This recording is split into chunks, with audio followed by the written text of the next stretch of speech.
Interesting, উনি বলছে যে আমাদের সরকার হওয়ার আগে কিন্তু অ্যাটর্নি জেনারেল হয়ে গেছিল। এইটা আরেকটা মানে সাংঘাতিক ব্যাপার।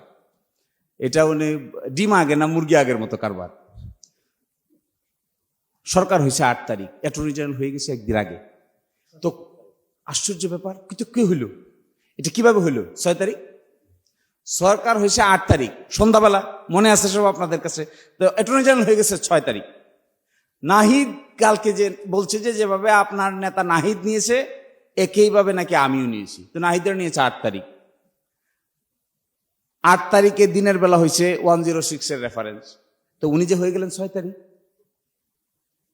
তো 6 তারিখে 106 ছিল না। তো তাহলে উনি কোথায় পেলেন এটা? এর মানে এই 5, 6, 7 এই 3 দিন এই রাষ্ট্রীয় মেকানিজমে মিলিটারির মধ্যস্থতায় এমন কিছু হয়েছে যা অভ্যুত্থানকারীরা ভালো করে খেয়াল রাখতে পারে নাই। এর বাই প্রোডাক্ট হলো আজকালকার ল মিনিস্টার, এর বাই প্রোডাক্ট হলো তখনকার দিনের অ্যাটর্নি জেনারেল। এবং আমার ধারণা এই ব্যাপারটা কমপ্লিটলি জানা ছিল হলো আসিফ নজরুল সাহেবের। He was in between the students and the military. এবং ওই সময়টাতে যে গোরপাকটা খেয়েছে, ওই গোরপাকটার পরবর্তী রেজাল্ট হলো গণভবনে মিটিং।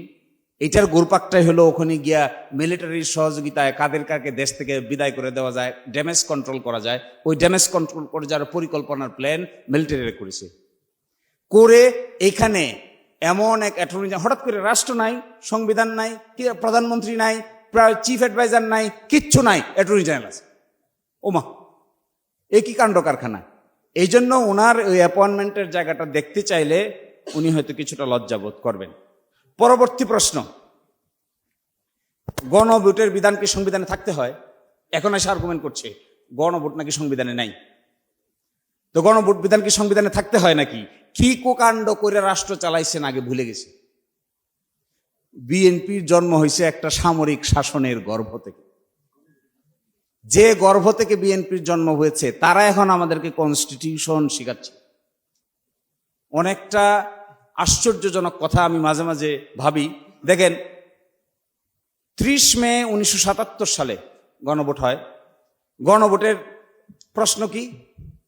30 মে 77 সালের এই গণভোটের প্রশ্নটা কি? হ্যাঁ, প্রশ্নটা হলো রাষ্ট্রপতি major general Ziaur Rahman BU এবং তাহার অনুসৃত নীতি ও কর্মপন্থার প্রতি আপনার আস্থা আছে কি? হ্যাঁ অথবা না বলুন। 88% লোক হ্যাঁ বলেছে। কয়টা নীতি? কই সেই নীতি? এখন তো 4 প্রশ্নে 3 ঘন্টা লাগে, তখন নীতি পড়তে কত সময় লাগতো? একজন রাষ্ট্রপতির নীতি পদ যে কারবারটা দেখেন, একজন রাষ্ট্রপতির নীতি কতগুলা, কি নীতি, কোন নীতি কেউ জানে না। তো কেউ বলে 19 দফা, কেউ বলে নীতি, এর বাইরেও আরো অনেক কিছু আছে। আর এখন আমার সালাউদ্দিন ভাইয়ের 4টে মাত্র প্রশ্ন। ছাত্র অবস্থায় মনে হয় ভালো ছাত্র ছিল না, আমরা তো ভালো ছাত্র ছিলাম। সবসময় আমাদের 4 প্রশ্ন পড়তে, আমার ধারণা ফুয়াদ, আমি, তুষার, আমরা যারা আছি, আমাদের 4 প্রশ্ন পড়তে 2 মিনিটের বেশি লাগবে না। কিন্তু আমার ভাইয়ের 4 প্রশ্ন পড়তে 3 ঘন্টা সময় লেগেছে। আমার মনে হয় আবার লেখাপড়া শুরু করা দরকার। এই নাই, তখন কি ছিল সংবিধানে গণভোট ছিল? আরে এরা এসে আমাদেরকে সবক দিচ্ছে সংবিধানে নাই। তো তখন কি ছিল?